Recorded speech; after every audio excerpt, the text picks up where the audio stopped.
Praise the Lord. जय मसीह की। प्रभु यीशु मसीह के मधुर नाम से आप सबको सुबह के जय मसीह की। पिछले संडे हम प्रभु के आराधना किए और इसी लॉकडाउन में हम लोग सब घर के अंदर हैं।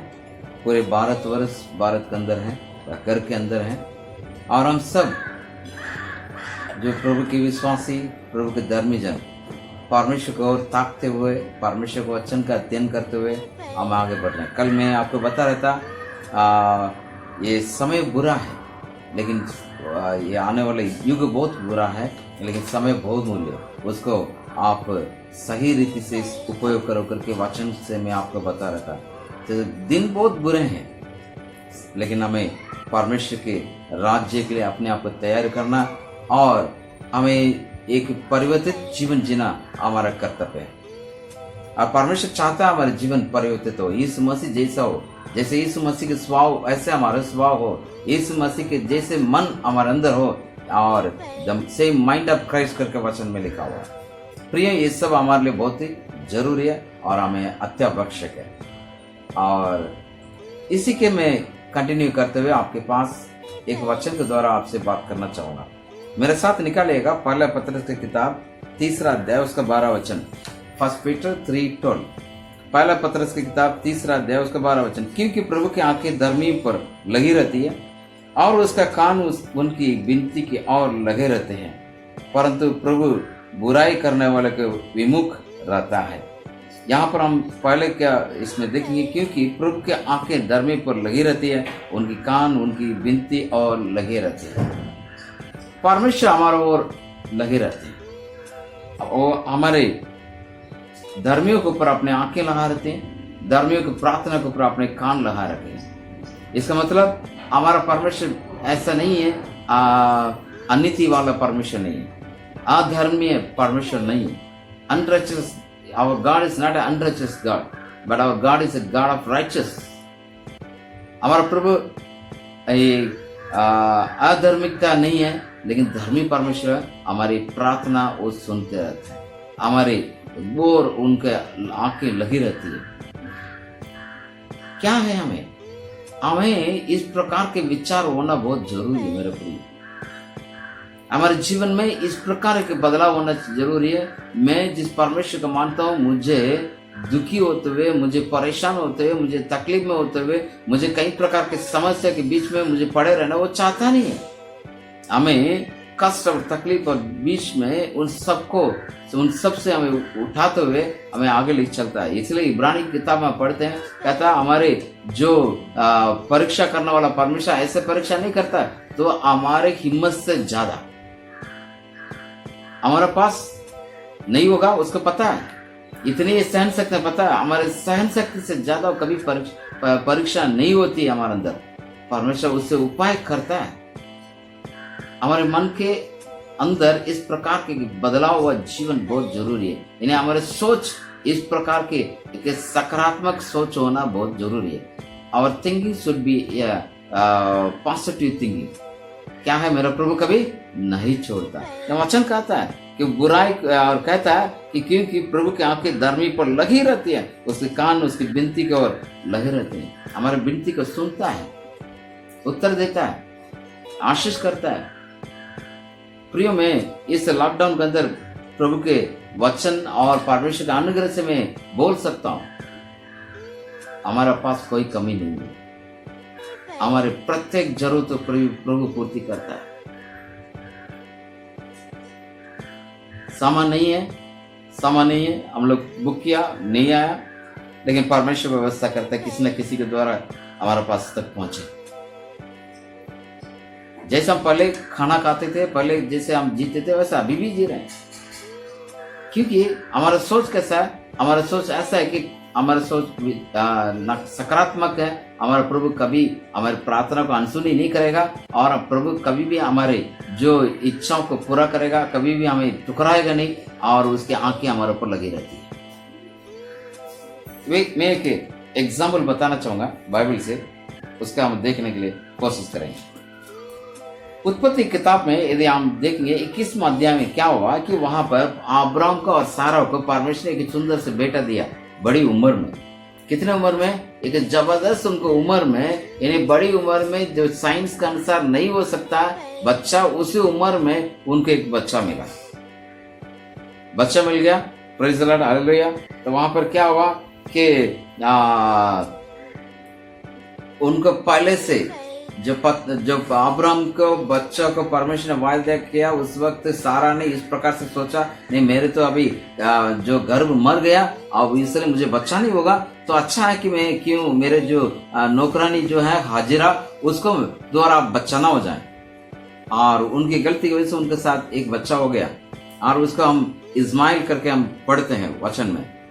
और यहाँ पर जैसे अब्राहम का बच्चा यहाँ इसहाक हुआ, इसहाक होते हुए, और जैसे वो दूध चुड़ाया, तो उसके बाद में वहां पर क्या हुआ, हाजिरा के पुत्र और अब्राहम के पुत्र के बीच में क्या है कि वहां पर एक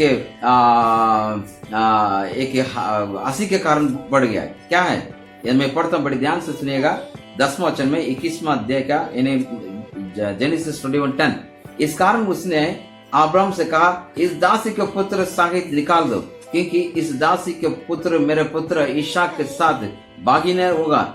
अतः बाद अब्राहम को अपने पुत्र के कारण बहुत ही बुरी लगी। यानी जब बच्चे बड़े होने लगे, क्या हुआ कि सारा का पुत्र और हाजिरा का पुत्र और जो दोनों के द्वारा उत्पन्न हुआ, तो हंसी के कारण हो गया। तब अब्राहम क्या किया, तो उसे अलग से निकाल दिया। मैं आपके वचन पढ़ता हूँ। 14 वचन में लिखा है, इसलिए अब्राहम ने सवेरे उठकर रोटी और पानी से भरा चमड़े के तेरी में हाजिरा को दी, और उसने कंधे पर रखी, और उसके लड़के को भी उसके देकर उसे विदा किया।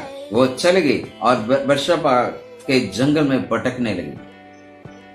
जंगल के अंदर जा रही थी, पानी खत्म हो गया, अब पीने के लिए कुछ नहीं है। तो 15 वचन में लिखा है, जब तेल का जल समाप्त हो गया, उस लड़के को एक झाड़ी के नीचे छोड़ दिया, और आप उसके तीर पर के टप्पे पर दूर जा करके उसके सामने सोचकर बैठ गई, मुझको लड़के की मृत्यु देखना ना पड़े। तब वो उसके सामने बैठी हुई चला चला कर रोने लगी। यहाँ देखिएगा, मैं कह रहा हूं मेरा प्रियो, यहाँ एक अब्राहम और सारा को परमेश्वर वायदा किया, लेकिन जो हाजिरा उनको वायदा नहीं किया। लेकिन अब्राहम के द्वारा हुआ बच्चा है, एक संतान है। तो परमेश्वर कैसे एक धर्मी की वजह से किस प्रकार से बचाव करता है, एक धर्मी की वजह से उन्हें किस प्रकार परमेश्वर इस मृत्यु से बचाया जाता है। इन्हें हमारा मन के क्या बदलाव होना, ये बहुत जरूरी है मेरा प्रिय, कि हमारा परमेश्वर ऐसा प्रभु हमें अनाथ नहीं छोड़ने वाला है। यहाँ पर देखिए, वो रोने लगी, चिल्लाने लगी, जंगल में कुछ नहीं, अभी क्या होगा, हमारे जो दास तो हमें निकाल दिया, हमारे दासी हमारे विरोध में आ गई, हम क्या करेंगे। उस वक्त मैं आपको पढ़ता हूं 17 वचन में, परमेश्वर ने उस लड़की की सुनी, और दूध ने स्वर्ग से हाजिरा को पुकार कर कहा, हे हाजिरा, तुझे क्या हुआ, मत डर, क्योंकि जहां तेरा लड़का वहां से उसकी आवाज परमेश्वर को सुनाई पड़ी। हालेलुया। प्रियो, परमेश्वर को सुनाई पड़ी, जहां तेरा लड़का है वहां पर। और लिखा है 18 वचन में, उठ, अपने लड़के को उठा, अपने हाथ से संभाल, क्योंकि मैं उसके द्वारा बड़ी जाति बनाऊंगा। हालेलुया। प्रिय, हमारा विचार क्या, प्रभु मेरी प्रार्थना नहीं सुन रहा है? ऐसा आप विचार करते रहेंगे, आपके जो इस वक्त जो कठिनाई में आप चल रहे हैं, वो कठिनाई के अंदर आपको कोई मदद नहीं मिलेगा। या मनुष्य को ताकते हैं, मेरे को सुनना में कई लोग इस प्रकार से विचार कर रहे हैं, क्या सब कलीसिया तो अन्न बांट रहे हैं, आप क्यों नहीं कर रहे? मैं आपको कहूंगा, हमारे जो रजिस्टर ट्रस्ट जो है वो पब्लिक ये नहीं है। हमारा जैसे हमारा जो ट्रस्ट है, जो रिलीजियस ट्रस्ट है, तो हम लोग एक तो हमारे पास इस प्रकार से हम कर नहीं सकते, उसके करने के लिए अलग जो संस्था है उनको इस प्रकार के सोशल कंसर्न प्रोग्राम के लिए, यानी सामाजिक काम करने के लिए वो रजिस्टर्ड है, वही लोग कर सकते हैं।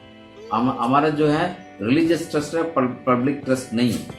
प्रियो, इसके बावजूद मैं आपको यही शिक्षा देता हूं कि आप परमेश्वर पर ताकते रहो। मैं कमाता नहीं, मेरे पास कोई कमाई का साधन नहीं है और मैं किसी से मांग भी नहीं सकता, कोई मेरे भरोसा करके कोई दे भी नहीं सकता। क्यों? मैं फादर हूं। इसलिए आपको क्या करना है? परमेश्वर विश्वास करना है। यहां हाजिरा वो विश्वास नहीं है, पता नहीं, मैं नहीं कह सकता, लेकिन धर्मी एक है। उस अब्राहम के द्वारा हुआ बच्चा है, उसको बचाने के लिए इस हाजिरा से परमेश्वर बात किया। हाजिरा की प्रार्थना सुना, उसको चिल्लाहट का प्रभु ने सुना, आपको भी सुनेगा। विश्वास कर रहे हैं? मेरे साथ मिलकर प्रभु को धन्यवाद दीजिएगा। आप इस प्रकार के सकारात्मक विचार को रखिए, मेरा प्रभु मुझे सुनेगा। हालेलुया। परमेश्वर बहुत ऐसा आपका आशीष करें। प्रभु के विशेष अनुग्रह आपके साथ है। प्रभु जी इस वचन के साथ हमारा मन परिवर्तित होने में मदद करेगा, क्योंकि हमारा प्रभु कभी भी पिता परमेश्वर हमें अनसुनी करने वाला परमेश्वर नहीं। हमारा प्रभु हमारे प्रार्थना सुनने के लिए वो धर्मी है और उसकी आंखें हमारे ऊपर लगी रहती है। इस बातों को विचार करके इस लॉकडाउन में जय का जीवन जीने में और अगले आने वाले समय पर अपने आप को तैयारी करने में मदद करेगा। प्रत्येक को इस प्रकार से वचन से दृढ़ कर यीशु के नाम से प्रार्थना मांगते हैं, आमीन। Thank you, God bless you. परमेश्वर के अनुग्रह आपके साथ रहे।